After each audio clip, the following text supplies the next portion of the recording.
레위기를 함께 나누고 있죠. 레위기 이스라엘의 5대 제사, 사랑의 5대 제사를 함께 나누고 있습니다. 이 5대 제사를 통해서 사랑의 5대 본질을 우리가 함께 배워가고 함께 나누고 함께 살피고 있는데요. 첫 번째 제사인 번제는 어떤 사랑을 말해준다고 했습니까? 온전한 사랑, 단순하게 100%다 주는 사랑, 그것이 기본이었죠. 그런데 이 기본 위에 소재가 더해져야 됩니다. 소재는 어떤 사랑이었습니까? 겸손한 사랑이었습니다. 그렇습니다. 겸손이 없으면 온전한 사랑이 될 수가 없죠. 그리고 세 번째 제사인 화목제는 이 겸손하고도 온전한 사랑이 나아가야 할 방향성을 알려주는데, 그 방향성이 무엇이었습니까? 샬롬, 평강, 또 평안, 화평, 화목, 이러한 말들로 표현될 수 있는 바로 샬롬이었습니다. 샬롬은 기본적으로 어떤 것이었습니까? 더불어 사는 것. 우리가 서로를 인격으로 바라보는 것이죠. 그래서 내가 다른 존재들과 긴밀하게 연결된, 그 중에서도 가장 먼저 연결된 것이 하나님, 그리고 하나님으로 말미암아 내가 다른 존재들이랑 연결되어 있다라는 것. 그래서 하나님은 사람을 항상 홀로 살게 하지 않고 더불어 살게 만들어 주셨다. 그래서 하나님과 더불어, 나와 더불어, 너와 더불어, 공동체와 더불어, 이 세상 피조물들과 더불어 사는 것이 바로 이 사랑이 나아가야 할 방향성, 이 화목제가 말해주는 사랑의 본질이었습니다. 그러면 겸손하고도 온전한 사랑이 이 샬롬이라는, 이 평안이라는 방향성으로 나아가기 위해서 반드시 갖춰야 할 것은 무엇일까요? 그것이 오늘 제목에 나와 있죠. 오늘 제목을 같이 한번 읽어볼까요? 시작. 속죄제 같은 책임지는 사랑. 오타가 났네요. 사랑이 반드시 갖춰야 할 것, 겸손하고 온전한 사랑이 샬롬이라는 방향으로 나가기 위해서 반드시 갖춰야 할 것은 바로 책임지는 겁니다. 책임. 사실 오늘날 한국의 기독교가, 한국 교회가, 특별히 그 중에서도 우리 장로교와 같은 이 보수적 성향의 교회가 가장 취약한 부분이 바로 이 책임지는 부분입니다. 사실 장로교라는 것은 이 책임을 지기 위해서 장로, 그러니까 이 강단에서 설교를 하는 설교 장로와 또 치리 장로, 이 장로들이 대의원이죠. 그러니까 선출된 이 장로가 책임을 지도록, 그리고 그 책임이 장로뿐만 아니라 각 직분별로 책임을 지도록 이렇게 구성이 된 것이 바로 이 장로교, 우리가 속해 있는 이 보수적 성향의 교회인데요. 그런데 이 보수적 성향의 교회, 서로 책임지도록 이렇게 정치가 구성되어 있는 이 교회가 은혜를 강조하다 보니까, 그죠? 그 은혜를 누리는 거에 좀 취하다 보니까 어느새 이 책임이라는 부분이 굉장히 약해져 있습니다. 아까도 말씀드렸다시피 이 장로교의 이 직분들은 각자 책임을 지기 위해서 존재하는 직분이고 그렇게 구성이 된 것입니다. 목사는 뭘 책임집니까? 말씀 선포, 또 기도와 양육을 전념하고 책임지는 것이 목사의 책임이죠. 장로는 무엇을 책임집니까? 교회를 다스리는 치리, 전도와 돌봄, 그리고 행정 같은 것들을 책임지는 직분이 장로의 직분이죠. 집사는요, 구제와 봉사와 전도를 책임지는 직분이 이 집사의 직분이겠죠. 그러면 우리 한국 교회에 있는 권사의 직분은 무엇을 책임지는 직분입니까? 돌보고, 권하는 거죠. 권면하고, 기도하고, 돕는, 이런 일들을 책임지는 직분이죠. 그래서 사실 이 장로교는 책임지는 교회의 형태이다라고 말해도 무방합니다. 각자 맡은 책임지는 사랑을 통해서 이 교회가 이루어지는 것, 그리고 그것을 위해서 하나님이 직분을 주신 거죠. 사실 직분뿐만 아니라 은사, 재능, 우리가 가진 어떤 모든 것들은 다 무엇을 위해서 하나님이 우리에게 주셨을까요? 무언가를 책임지라고, 옆에 있는 지체들을 책임지라고, 이 공동체를 책임지라고 하나님이 선물로 주신 것들이죠. 그런데 은혜를 누리다 보니까, 또 이 책임이 약해지다 보니까 어떤 일이 한국교회에 발생합니까? 이 직분이 마치 신분같이 돼버리는 겁니다. 어떤 도달해야 되는 단계처럼 전락해버리는 것이죠. 교회에 어느 정도 다니고 특별한 문제가 없으면 꼭 받아야 하는 단계. 내가 교회에서 이만한 영향력을 가졌으니까 그것이 나의 신분이 되고 권력이 된 지가 오래이지요. 그래서 어떤 교회에서는 이 직분을 받기 위해서 어떤 코스를 분명히 밟아야 된다. 어떤 봉사를 어느 기간만큼 해야 된다. 아니면 얼마 이상의 헌금을 해야 된다라고 말하는 교회까지 있을 정도로 참으로 민망한 그러한 현실이 되어버렸죠. 그러다 보니까 어떤 일들이 벌어집니까? 책임을 지기 위한 직분이었는데 사실 어떻게 되는 겁니까? 이 직분을 받기 위해서는 굉장히 열심을 내다가 책임을 지는 척을 하다가 어떻게 되는 겁니까? 직분을 받은 후에는 자신이 져야 될 책임을 외면하는 경우가 너무 많지요. 오늘날 한국교회에서 일어나고 있는 크고 작은 문제들은 대부분 여기에서 비롯됐다고 보아도 무방한 것이죠. 그러면 책임을 지지 않고 무엇만 하고 있을까요? 책임을 지지 않는 사람은 반드시 하게 되는 게 있습니다. 뭘까요? 변명입니다. 그리고 자기 합리화, 자기 주장을 하죠. 그래서 뭐만 커지느냐? 목소리만 커집니다. 왜요?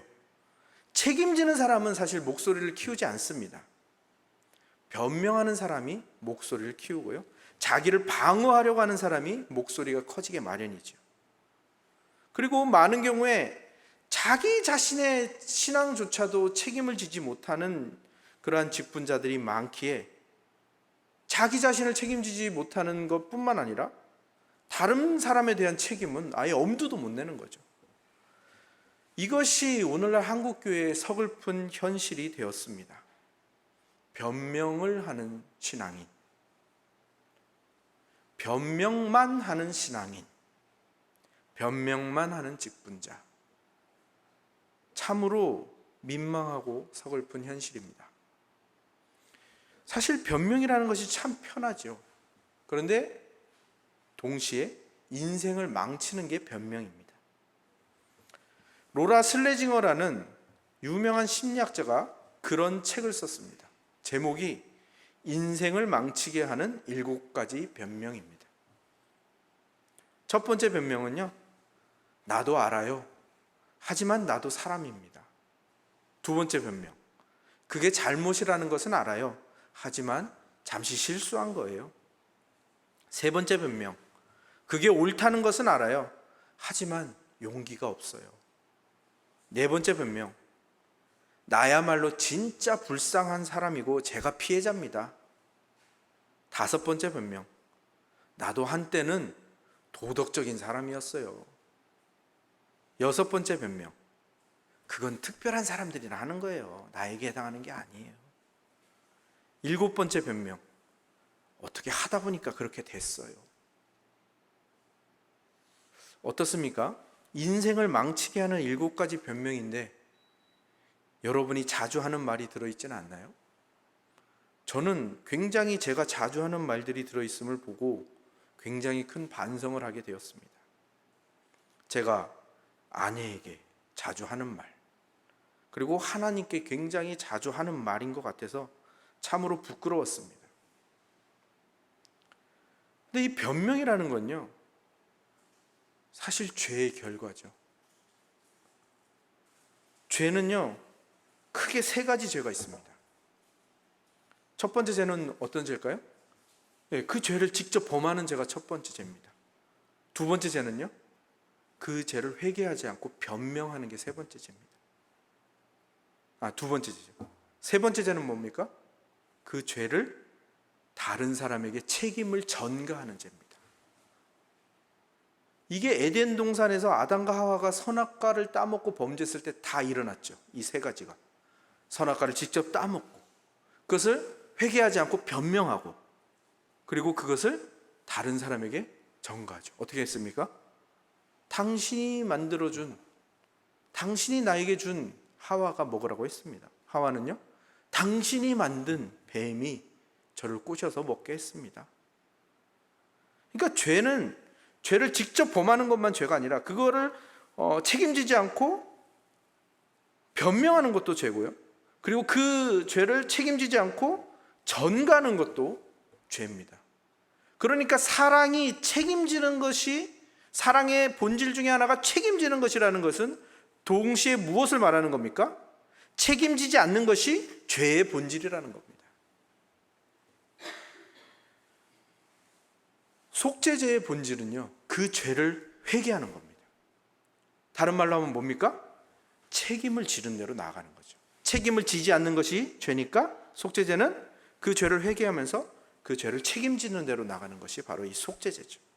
그래서 죄를 회개하는 게 어떤 것들이 있습니까? 첫 번째는 제가 그 죄를 지었어요. 그 죄를 인정하는 것이고, 두 번째는 변명하지 않고 인정하는 것입니다. 세 번째는 그 인정한 것에 대해서 책임을 지는 것이 바로 이 회개의 모습이고, 그것이 속죄죄의 본질입니다.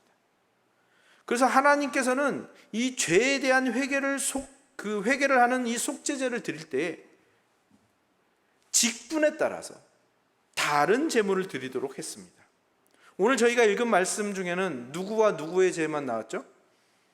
제사장이 죄를 지었을 때, 그리고 회중이 죄를 지었을 때. 근데 그 뒤에 보면요, 누구의 죄가 나옵니까? 족장이 죄를 지었을 때, 또 평민의 한 사람이 죄를 지었을 때, 그리고 그렇게 나오죠. 그래서 보면은 이 뒤에 있는 경우들을 보면 제물과 방법이 달라집니다. 왜 그럴까요? 맡은 직분에 따라서 더 비싼 제물과 더 복잡한 방법으로 제사를 드려야 되는 겁니다. 무슨 말입니까? 자기에게 맡기신 만큼 책임을 져야 되는 거예요. 그게 속죄죄입니다. 하나님께서는 사람에게 맡기신 대로 찾으시는 분이라는 것이 분명하게 드러나는 것이 바로 이 속죄죄죠. 사람들이 자기가 가진 그 지위가 막중하면 막중할수록, 중요하면 중요할수록 더 큰 책임을 져야 되고, 성결에 있어서도 더 큰, 그리고 그 죄를 회개하는 데 있어서도 더욱 철저하게 해야 된다는 것을 보여주는 것이 속죄죄의 규례들인 것입니다. 그래서 우리가 오늘 읽은 본문에 나오는 제사장의 속죄 규례를 보면 가장 복잡합니다. 가장 큰 제물을 드립니다. 왜요? 하나님께서 이스라엘에서 제사장의 직책을 매우 중요하게 여긴다는 것이 반증되는 것이죠. 그리고 그만큼 큰 책임이 제사장에게 있다는 것이 증명이 되는 것이죠. 그런데 이렇게만 말씀을 드리면 많은 분들이 나와 상관없는 얘기로 듣습니다. 왜 그렇죠? 구약시대의 제사장을 오늘날의 어떤 직분에 우리가 많이 갖다 붙이죠? 목사나 사역자라고 많이 생각을 합니다. 그러니까 그게 우리의 큰 실수 중에 하나입니다. 많은 성도들이 목회자만 제사장이라고 생각을 하는데요, 거기에서부터 이미 시작이 되는 거예요. 그 문제가. 사실 오늘날 한국 교회를 가장 망친 생각 중에 하나가 바로 목회자만 제사장이라고 생각하는 바로 그 생각입니다. 교회에서 목사만 책임을 진다고 생각하는 것이 가장 잘못된 생각입니다. 물론 목사의 책임이 큰 것은 사실입니다. 왜요? 이렇게 말씀을 선포하는, 하나님의 말씀을 해석하고 또 그것을 연구해서 선포하는 이 직분을 가지고 있기 때문에 그 책임이 막중한 것은 사실이죠. 하지만 성경은 그 어디에서도 목사만 제사장이다라고 말하고 있지 않습니다. 이미 구약에서부터 이스라엘 전체가 제사장 나라이다라고 말하고 있고요, 레위인만 제사장을 세운 것은 레위인만 제사장이다라고 말한 것이 아니라 이스라엘 모든 백성의 대표로서 11조로서 레위 지파를 제사장으로 세운 것이죠. 레위 지파를 제사장으로 세움으로 말미암아 이스라엘 너희가 이 세상의 제사장이다라고 말하고 있는 것이죠. 그래서 오늘날에도 마찬가지입니다. 목사만 제사장이라고 생각하시면 안 됩니다. 모든 성도가 제사장입니다. 장로교가 주창하는 것 중에 하나가 만인 제사장이죠. 모든 성도가 제사장이다. 예수 그리스도께서 대제사장이 되셨고 우리 모두는 세상과 하나님 사이에 다리를 놓는 제사장들이다. 그러니까 우리 모두가 이 막중한 책임과 가장 큰 성결의 그 임무를 맡고 있는 것입니다. 그러면 왜 한국 교회는 그동안 목회자만을 제사장으로 생각하고 바라보았을까요? 그것이 바로 책임을 지고 싶지 않기 때문, 그 죄의 본성에서 비롯된 마음입니다. 성결의 책임은 목사만 해. 예배의 책임은 목사가 다 해. 사역자가 다 해. 나는 그저 예배만 참석할게. 난 평신도니까. 난 서리 집사니까. 난 일개 권사이고 그냥 일반 장로일 뿐이니까 참여만 할게. 대형 교회가 발전한 이유가 거기에 있지 않습니까? 목사가 거룩하면 되지. 목사가 설교 잘하면 되지. 목사가 이름 날리면 되지. 나에게는 요구하지 마세요. 한국 교회가 이 지경까지 이르는 것이고요. 거기에서 모든 문제들이 생겨나게 되는 것입니다.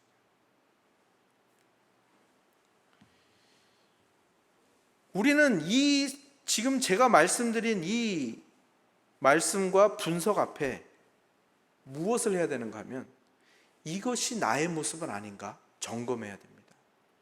이스라엘이 어디에서 실패했죠? 이스라엘 백성이 왜 실패했습니까? 제사장에게만 책임을 요구하고 성전만 거룩하게 여기고 자기는 거룩의 책임을 다하지 않았기 때문에 실패한 겁니다. 제사장 나라로서의 그 책임을 다하지 않았기 때문에 실패한 것입니다. 그래서 하나님은 어떻게 하셨죠? 이스라엘을 제사장 나라의 그 지위에서 빼버리십니다. 그 지위를 뺏어버리는 거죠. 그리고 새로운 이스라엘인 모든 그리스도인, 신약의 교회를 제사장 나라로 다시 임명하십니다. 베드로전서 2장 9절이죠. 오직 너희는 택하신 족속이요 왕 같은 제사장들이요 거룩한 나라요 그의 소유된 백성이니. 그래서 이제 모든 그리스도인들이 제사장입니다. 목사는 강단에서 목양의 자리에서 제사장의 역할을 하는 것이고, 장로는 교회의 치리와 일과 삶의 터에서 제사장의 역할을 감당하는 것이며, 권사는 약한 자들과 기도가 필요한 자들과 또 아내와 어머니와 할머니로서 제사장의 책임을 다해야 됩니다. 집사는요, 구제와 전도와 가정과 일터에서 제사장의 책임을 다해야 됩니다. 모든 성도는 교회와 가정과 세상과 각자의 자리에서 제사장들입니다. 그리고 그 제사장의 책임을 올바로 수행하는 게, 그게 신앙입니다. 예배에 참여하는 게 신앙이 아닙니다. 기도하는 게 신앙이 아닙니다. 제사장의 책임을 올바로 수행하는 것, 그 책임을 다하는 것, 그게 신앙인 것입니다. 특별히 우리가 잘못한 것이 있을 때, 또 내가 한 일로 인해서 일어난 결과들에 대해서 책임을 지는 일에 신경을 써야 합니다. 그게 제사장의 삶이고요. 그게 속죄제가 우리에게 말하는 겁니다. 속죄제를 드릴 때요, 제물을 가져온 사람은요, 그 제물을 직접 잡아야 합니다. 그때 그 사람은 무엇을 느낄까요? 내가 한 일에 책임을 져야 되는구나. 내가 한 일이 이 결과에 내가 책임을 져야 하는구나. 내 제물 중에 가장 좋은 것을 가져와서 잡아야 되는구나. 제물을 또 죽이면서 그 피를 전부 뺍니다. 피는 무엇을 상징합니까? 생명을 상징하죠. 그러니까 내가 한 일, 내가 저지른 일에 대해서 생명을 걸고 책임을 져야 한다는 것을 깨닫게 되는 것이죠. 그리고 나서 제물을 각을 뜨죠. 내장도 꺼내야 되고 그 몸을 다 각을 떠야 됩니다. 여기까지만 하면 그 제물을 잡는 사람의 온 몸은 피범벅이 되어 있는 것이죠. 그러면서 그는 무엇을 느끼게 되는 겁니까? 책임을 지는 거는 그냥 뭔가 하나를 하는 게 아니구나. 책임을 지는 것은 말로만 하는 게 아니구나. 책임을 지는 것은 이 재물만 갖고 오면 되는 게 아니구나. 현실이구나. 나의 몸에 묻은 이 피처럼 이론이 아니고 실제구나. 현실이구나, 이걸 경험하게 되는 것이죠. 그리고 속죄제는요, 번제, 소제, 화목제와는 다르게 번제단에서 제물을 태우지 않죠. 어디에서 태운다고 되어 있습니까? 진 바깥에 죄를 버리는 곳에서 태우도록 명령하고 있죠. 그리고 속죄제는 무엇이 금지되어 있는가 하면, 오늘 읽으시면서 느끼셨겠지만 기름과 유향의 사용이 엄격하게 철저하게 금지되어 있습니다. 기름이나 유향은 기쁨을 상징하는 겁니다. 그러니까 속죄제에는 그런 기쁨조차도 금지되어 있는 거죠. 왜요? 철저하게 현실적으로 모든 그 감정까지도 억누르고 무엇만 구하는 겁니까? 오직 하나님의 자비만을 구하면서 그 책임을 다하는, 자기가 저지른 일에 대해서 또 자기에게 맡겨진 그 직분에 해당하는 그 책임을 철저하게 또 처절하게 그렇게 엄숙하게 행하는 제사가 바로 속죄제인 것이죠. 그것을 배우는 것입니다. 그리고 오늘날 우리는 이 속죄제의 규례들을 보면서 그 사람의 심정, 속죄제를 드린 그 제사장, 또 속죄제를 드린 그 사람의 심정을 우리가 공감하면서 또 짐작해 보면서, 내가 이 책임을 지는 일을 외면하면 안 되는구나, 책임을 지는 이 현실을 내가 외면하면 안 되는구나 라고 거기까지 가셔야 하는 겁니다. 책임을 지는 일을 미루거나 변명하면서 그 책임을 외면해 버리면요, 어떻게 될까요? 그 결과는 반드시 자기 자신에게 돌아오게 마련입니다. 2010년에 6월 27일에 중국에서 이런 사건이 있었습니다. 중국 장수성 우시시에 사는 야오라는 사람이 있었거든요. 이 사람이 오후 6시쯤에 강변을 지나가다가 강물에 빠져서 살려달라는 아이를 봅니다. 근데 왜 중국에 보면은 그런 급박한 상황에서 사람을 구하지 않는 인명경시 그 풍조가 있잖아요. 이 사람도 마찬가지로 그 아이를 못 본 척하고 그냥 집으로 가버렸어요. 자기가 보았으니까 그 책임을 져야 되는데 그 책임을 외면해버리고 집으로 가버린 거죠. 결국 그 아이는 어떻게 됐을까요? 익사했습니다. 그런데 진짜로 이상하게도, 참 신기하게도 이 아이의 시체를 건지고 나니까 아까 그 야오의 6살 난 친아들이었습니다. 야오는 너무너무 화가 났죠. 그래가지고 지역단체와 그 동네 구조대를 상대로 약 8천만 원의 손해보상 소송을 걸었습니다. 근데 법원에서 어떤 판결이 났을까요? 야오의 손을 들어주었을까요? 아니요, 들어주지 않았죠. 지역단체는 사고 장소에 대한 법적 관리인이 아니므로 책임을 물을 수 없다. 아이의 사망은 구조대가 늦게 도착해서가 아니라 오히려 아이를 그냥 지나친 그 아버지에게 더 큰 책임이 있다. 이것이 판결문이었습니다. 이 이야기가 그냥 신문 기사가 아니고 중국 어디에서 일어난 일이 아니고 우리가 분명히 생각해야 될 부분이 있는 것 같지 않습니까? 우리는 많은 부분에서 우리의 책임을 미루고 있죠. 그리고 그것이 내 할 일이라고 생각하지 않는 경우가 참 많습니다. 그런데 그 일의 결과들은, 그 책임의 결과들은 반드시 우리에게 돌아오게 됩니다. 그리고 많은 경우에 그 결과가 우리에게 돌아왔을 때 돌이키기 힘든 처참한 현실을 마주하게 될 것이 분명한 것이죠. 너무 무거운 얘기를 해드려서 죄송합니다. 좀 가볍게 접근하자면, 저희 집에 이번에 5단 서랍장을 샀거든요. 5단 서랍장 하나 사고 배송을 기다리고 있습니다. 그런데 저희 가정에는 목돈이 없으니까 보통 그런 걸 사면은 뭘 이용하게 될까요? 할부 제도를 이용하게 되겠죠. 그죠? 그럴 때마다 저희 부부는 이런 농담을 합니다. 미래의 나에게 12개월 동안 미안하게 됐다. 12개월 할부를 했으니까요. 그러니까 사실 제가 그것을 오늘 살 능력이 없으면 안 사는 것이 최선이죠.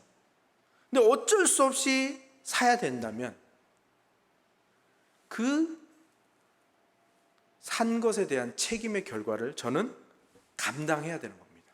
몇 개월이 됐든. 그러니까 마찬가지로 오늘 나에게 주어진 책임을 미루는 것은요, 미래의 나에게 더 많은 짐을 지우는 꼴이 되는 겁니다. 그러니까 오늘 나에게 주어진 책임을 미루지 않는 것이 신앙인의 가장 지혜로운 태도라는 것을 우리가 기억해야 하는 것입니다. 여기에서 설교를 마치게 되면 우리는 절망하게 되겠죠. 아, 책임을 나 홀로 져야 되는 거구나. 과연 내가 그 책임을 다 감당할 수 있을까? 하루하루가 불안해지고 매일매일이 자유롭지 못하게 되겠죠. 그런데 어떤 분이 이렇게 말씀을 하셨습니다. 뭐라고 말씀하셨습니까? 진리가 너희를 자유케 하리라. 누가 말씀하셨죠? 바로 우리 예수님이시죠. 레위기의 모든 제사는 다 무엇을 상징하죠? 예수 그리스도와 그의 십자가 사역을 상징하죠. 근데 그 예수 그리스도의 십자가 사역을 상징할 때 가장 많이 이용되고 비유되는 것이 바로 오늘 우리가 나눈 바로 이 속죄제입니다. 무슨 말이죠? 예수님께서 우리의 죄를 대신 책임지셨다라는 겁니다. 속죄제의 제물이 진 밖에서 태워졌듯이 예수님은 예루살렘 성밖 갈보리 언덕에서 십자가에 못 박혀 돌아가셨죠. 그의 모든 피를 흘리셨고요, 그의 모든 것을 들여서 이 속죄제를 완성시키셨습니다. 예수님이 우리의 책임을 대신 지셨습니다. 그러면 이제 우리에게 남은 건 뭐죠? 예수님이 다 책임지셨으니까 우리는 이제 홀가분하게 즐기면서 살면 되는 것일까요? 아니죠. 이 예수님의 대신 책임져 주시는 이 사랑을 받았으니 우리도 어떻게 해야 됩니까? 서로를 책임지면서 사는 겁니다. 제사장 나라로 살아간다는 것은 바로 그것입니다. 내가 사실 지금도 이 순간에도 나의 잘못과 내가 저지른 일에 대한 그 일들로 인해서 사실 예수님이 하지 않으셨다면 내가 여전히 그 일로 인해서 이 속죄제, 나의 가장 귀한 재물, 그 중에서도 가장 좋은 것을 가지고 내가 지불해야 했는데 예수님께서 대신 자기 자신을 들여서 그것을 지불을 완료했으므로 이제 우리는 뭘 하는 겁니까? 내가 지불해야 했던 그 시간, 그 비용, 그 정성을 가지고 이제 제사장으로서 책임지는 일들을 해 나가야 되는 것입니다. 그러니까 이것이 바로 우리 장로교에서 말하는 은혜와 책임인 것이죠.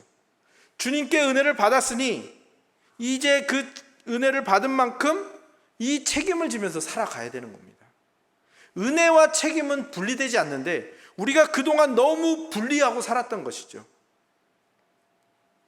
예수님이 우리 손에 끼워주신 그 속죄의 은혜는요, 금반지와 같은 겁니다. 근데 여러분 한번 생각해 보십시오. 금반지의 본질은 뭐죠? 금반지의 본질은 무엇입니까? 이렇게 말씀드리면 많은 경우에 본질이 금이라고 생각하는 경우가 굉장히 많습니다. 그것이 우리 눈에 보이는 현상이기 때문이겠죠. 그러나 그 금에 구멍이 없으면 금반지가 아니죠.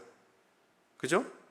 우리는 금반지를 볼 때 그 구멍은 그저 우연히 만들어진 것이라고 생각하기가 쉽습니다. 하지만 금반지의 본질은 바로 그 구멍에 있는 겁니다. 금이 아니라면 금반지가 아닐 것이고 구멍이 없다면 반지가 아닐 것이죠. 그런데 우리는 많은 경우에 금이 본질이라는 사실은 굉장히 중요하게 여기고 그것을 잊지 않지만 이 구멍이 본질이라는 것은 굉장히 잊고 살 때가 많다라는 것이죠. 이건 제가 한 이야기가 아니고요, 김홍탁이라는 작가가 한 이야기입니다. 그분이 이렇게 말합니다. 금반지는 손가락에 끼워지기 위해서 존재하는 것이고 그 기능이 없으면 금반지가 아니다 라고 말합니다. 마찬가지로 우리의 신앙에 있어서도 둘 중에 하나만 강조되어서는 안 되는 것입니다. 은혜가 강조된다면 동시에 책임도 강조돼야 됩니다. 그게 지혜로운 신앙이죠. 속죄제사는 제물을 잡고 피를 모두 다 빼내죠. 그 빼낸 피를 향단 뿔에 바르고 또 번제단 밑에다 전부 붓습니다. 그런데 그 전에 뭘 하죠? 그 피를 성소의 휘장에, 즉 성소와 지성소 사이에 있는 커튼에다가 7번을 뿌립니다. 성경에서 7이라는 숫자, 7이라는 숫자는 항상 완전함을 뜻합니다. 그러니까 완전한 책임을 의미하는 것이죠. 성소와 지성소 사이의 휘장은 무엇을 상징합니까? 하나님과 우리 사이가 구별되어 있다는 것을 뜻합니다. 그러니까 이 휘장에다 7번 피를 뿌리는 이유는 무엇인가 하면 인간의 모든 죄는 완전한 인간의 생명으로만 갚아야 한다는 것을 뜻하는 겁니다. 책임이죠. 나의 완전한 책임. 속죄제가 말하는 것입니다. 그런데 우리는 은혜로 구원을 얻었다라는 것은 굉장히 강조하면서 나의 죄에 대한, 내가 저지른 일에 대한 책임에 있어서는 굉장히 소홀한 그러한 신앙을 살았다라는 것입니다. 예수님께서 모든 죄를 다 처리하셨으니 나는 가만히 있어도 된다라고 생각을 하죠.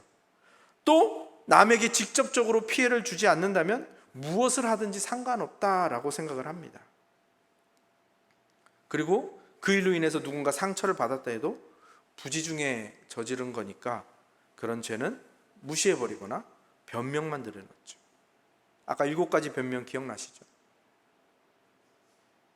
변명은 우리의 인생을 망치고요, 우리의 신앙을 망치는 일입니다.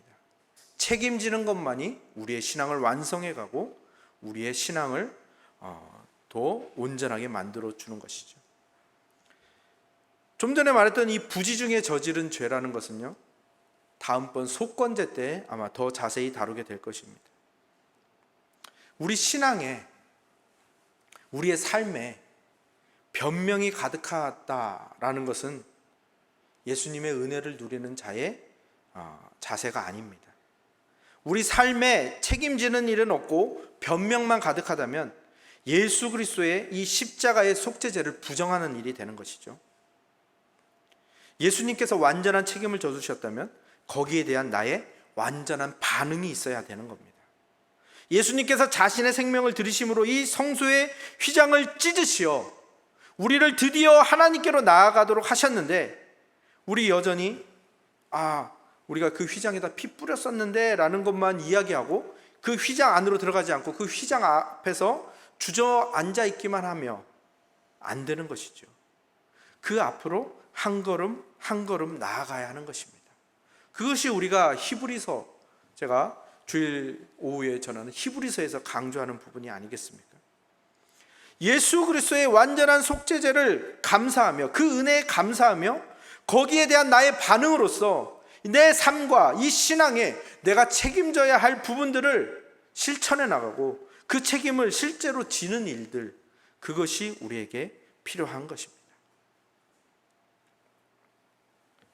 거기에 실패할 때가 많은 것이 우리의 현실인 것이 사실이죠. 그래서 자괴감이 들 때도 있는 것이 우리의 현실입니다.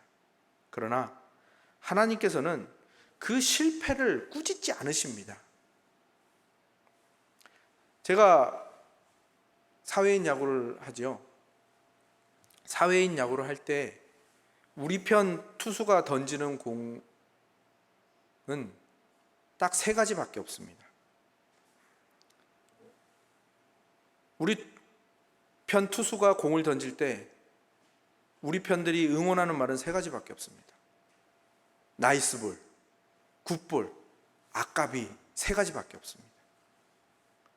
못했다고, 너 실패해서 너가 두드려 맞아서 점수를 냈다고 그 투수를 탓하는 말은 없습니다. 3가지밖에 없습니다. 아까워, 잘했어, 괜찮은 시도였어. 3가지밖에 없는 겁니다. 하나님이 우리를 보실 때도 마찬가지입니다. 야, 너 이번에 실패했지만 좋은 시도였어. 아까웠어. 조금만 더 하면 성공하겠어. 하나님은 우리의 실패를 탓하지 않으세요. 그런데 우리가 그 실패를 두려워하고 책임을 지지 않는 것뿐이죠. 한국 교회가 이 부분에 있어서 너무 취약했고 이 부분을 너무 무시하고 살아왔고요. 우리도 이 부분에 너무 취약했습니다. 예배 드린 것으로 만족했고요. 헌금한 것으로 만족했고, 기도한 것으로 만족했고, 직분 받은 것으로 만족했고, 저 같은 경우에는 설교 한 편 잘 끝내면 만족하고 살아왔던 것이 사실입니다. 그러다 보니까 한국 교회에 은혜 받은 사람은 있는데 은혜를 살아내는 사람이 거의 없다는 현실. 하나님의 주권은 강조되는데, 하나님의 은혜는 강조되는데, 하나님을 주인으로 모시고 사는 사람이 적다는 것. 예배는 드리는데 삶이 예배가 되는 사람이 희소하다는 것. 한국교회의 많은 잘못된 가르침과 이단들이 들어온 이유가 다 거기에 있습니다. 은혜를 살아내지 못하니까, 책임을 지지 못하니까 신천지나 그런 이단들이 뭐합니까? 내가 책임져 줄게, 내가 위로해 줄게 하면서 접근하는 겁니다. 또 은혜가 너무 강조되고 책임이 없다 보니까 또 책임만을 강조하는 그런 잘못된 가르침도 굉장히 한국교회에 자꾸 들어옵니다. 그래서 신율법주의가 탄생하죠. 그래서 너 구원 받은 것 같아? 아니야, 너 그 책임을 다하지 않으니까 그 구원에서 떨어져 나갈 거야. 히브리서를 잘못 보면 그런 잘못된 가르침으로 갈 수밖에 없는 겁니다. 한국교회 현실에서는 근데 그 잘못된 가르침들이 굉장히 큰 설득력을 가진다는 것이 참으로 안타까운 현실인 것이죠. 하나님의 주권, 하나님의 은혜, 또 우리의 책임, 이 두 가지가 분명히 하나로 모아질 수 있는 것인데 우리 안에서 그것이 분리돼 버리니까 그 사이로 잘못된 가르침들이 찾아들고 그것들이 설득력을 가진다는 것.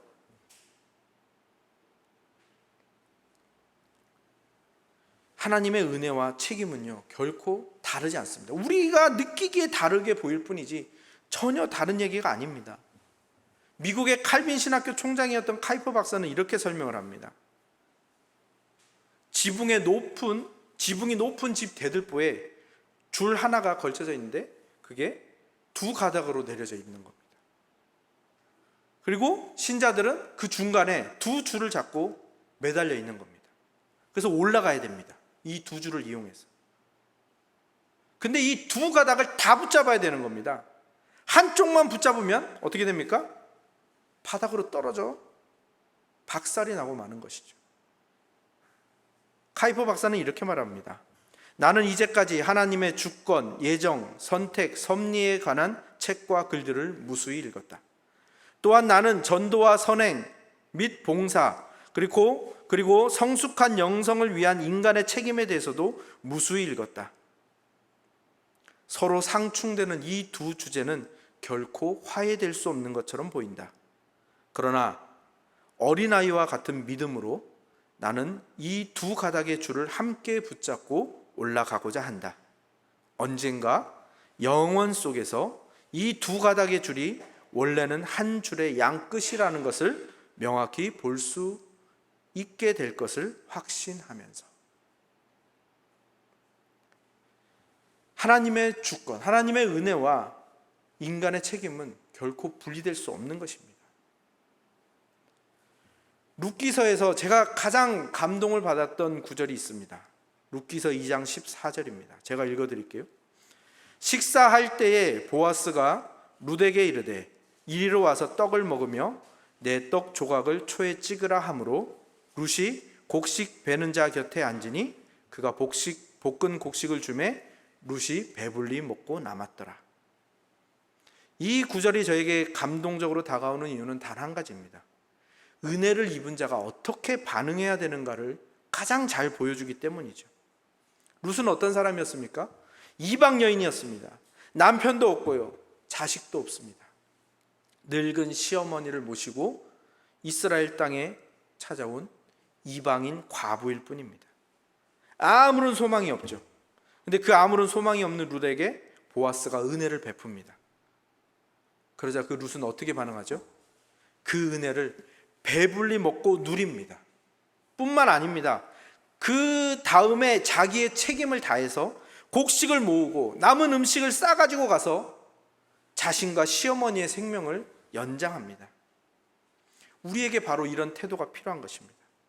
하나님의 은혜를 받아 하나님 나라 백성이 되었다면, 그래서 이제 속죄제를 드릴 필요가 없어졌다면, 이제 우리가 원래 드려야 했던 그 속죄제를 드려야 할 때 사용하고 지불해야만 했던 그 시간과 비용과 정성과 헌신을 이제 어디에 쏟아야 될까요?